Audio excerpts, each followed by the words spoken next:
নিজের বিবেকের একটা উপলব্ধি থাকতে হয় যে হায় আমি আসলে কে, আমি আসলাম কোত্থেকে, আমারে কে পাঠাইলেন, আমার কি করা উচিত, যিনি আমাকে বানাইলেন তিনি কি জন্য বানাইলেন, আমি যা করছি এটাই কি আমার কাজ ছিল নাকি আমার উপরে অন্য কোনো দায়িত্ব। হ্যাঁ, আমি প্রতিনিয়ত আমাদের চোখের সামনে যে মানুষগুলো মারা যাচ্ছে তারা কেউ নিজের থেকে মরতে চায় নাই, কিন্তু কেউ থাকতেও পারে নাই।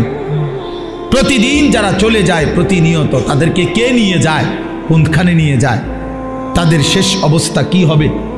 তাহলে যিনি নিয়ে যায় তিনিই বলছেন আমি তোমাদেরকে আবার কবর থেকে উঠাবো, কবর থেকে উঠাবো, তোমাদেরকে জিজ্ঞেস করবো। ফাওয়ারাব্বিকা লানাসআলান্নাহুম আজমাইন।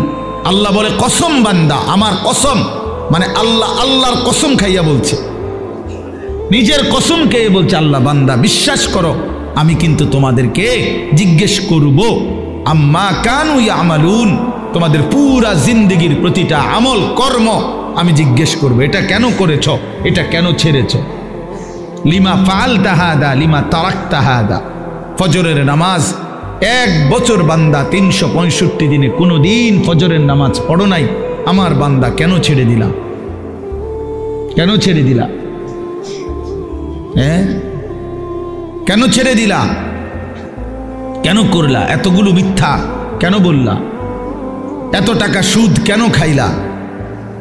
সুম্মা লাতুসআলুন্না ইয়াওমাইদিন আনিন নাঈম। আল্লাহ তাআলা বলেন অবশ্যই তোমাদেরকে প্রতিটি নিয়ামত, আনিন নাঈম, আমি আল্লাহ প্রদত্ত প্রতিটা নিয়ামত সম্পর্কে জিজ্ঞেস করব।